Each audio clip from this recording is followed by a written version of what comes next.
Hello guys, welcome back to our channel Jyotikundu blogs. চলে এসেছি আবারও একটা ব্লগ নিয়ে। আর আজকে আমি তোমাদেরকে শেয়ার করব আমাদের বাড়ির প্রতিমা বানানো। এই দেখো, প্রতিমা বানানো কিন্তু শুরু হয়ে গেছে। খড়ের পরে খড়মাটি দিয়ে কিন্তু প্রতিমা বানানো কমপ্লিট হয়ে গেছে। আর এদিকে কিন্তু মন্দিরটা সারা হচ্ছে। তো চলো ভিডিওটা দেখতে থাকো, আশা করি খুব ভালো লাগবে। ভালো লাগলে লাইক কমেন্ট শেয়ার করে সাবস্ক্রাইব করে দেবে, আর পাশে থাকা বেল আইকনটি অলে ক্লিক করে দেবে। পাট মাটির দিয়েও কিন্তু প্রতিমা বানানো হয়ে গেছে, দেখতেই পাচ্ছ। কয়েকদিন পরে আবার করছে কাকুরা কাজ। আর এই যে একদম কিন্তু ফেটে ফেটে গিয়েছে, এগুলোকে কিন্তু আবার খুব সুন্দর করে জোড়া লাগিয়ে দেবে। আর এখন কিন্তু মায়ের মস্তক লাগানোর কাজটা চলছে, দেখতে পাচ্ছ কি সুন্দর করে কাজগুলো হয়। আর আমাদের বাড়িতে কিন্তু পুজো আর বেশি দিন নেই, তোমরা তো জানো, এর আগের বছরও দেখেইছো।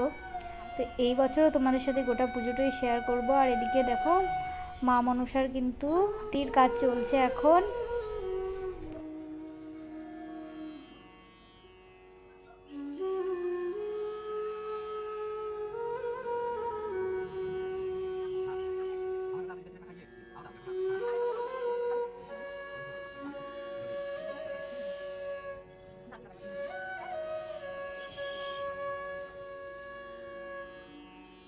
দেখতেই পাচ্ছ অনেকগুলো ঠাকুরেরই কমপ্লিট হয়ে গেছে, কিন্তু মস্তক লাগানোর কাজ বাকিগুলোও করে নেবে কাকুরা। আর তারপরে এই যে এদিকে হচ্ছে আঙুলের কাজ, যেহেতু ভোলা মহেশ্বরের পুজো আগে হবে, লাস্ট সোমবারে হবে, তারপরের দিন হবে মঙ্গলচণ্ডী মা আর শীতলা মায়ের পুজো, তারপরে মাঝে কয়েকদিন গ্যাপ দিয়ে আবার শনিবারের দিন আছে আমাদের মা মনসার পুজো। তারপর থেকে একদম 5 দিন এক নাগারে পুজো আছে। প্রথমে 2 দিন হয়ে যাবে, তো মোট 7 দিন পুজো হয়। তোমরা জানোই, পুজো মেলা গান অনেক কিছুই হয় আমাদের বাড়িতে। আর এদিকে দেখতে পাচ্ছ আমি কাকুর সাথে কিন্তু গল্পও করছি আর ভিডিও করে নিচ্ছি, কাকু কিন্তু বুঝতে পারেনি। তো চলো এখন আমি পুরোটা তোমাদেরকে দেখিয়ে দিচ্ছি কেমন লাগছে। এই যে দেখো, সব ঠাকুরের হাতের কাজ কিন্তু কমপ্লিট হয়ে গেছে। আঙুল, পায়ের আঙুল, হাতের আঙুল আর এদিকে হয়ে গেছে, দেখতেই পাচ্ছ।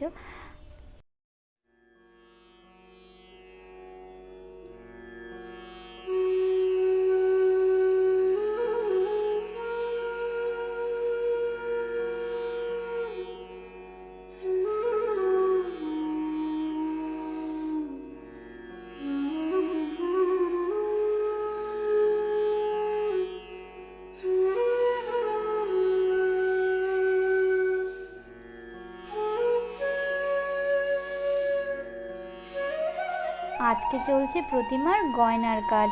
সব প্রতিমাকেই কাকুরা গয়না বানিয়ে পরিয়ে দিচ্ছে। কি সুন্দর লাগছে।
আজকের ভিডিওটা আমি তোমাদের সাথে গয়না বাজানো পর্যন্তই শেয়ার করলাম। বাকি পার্ট 2তে আমি তোমাদের পুরো প্রতিমাগুলো কমপ্লিট দেখাবো।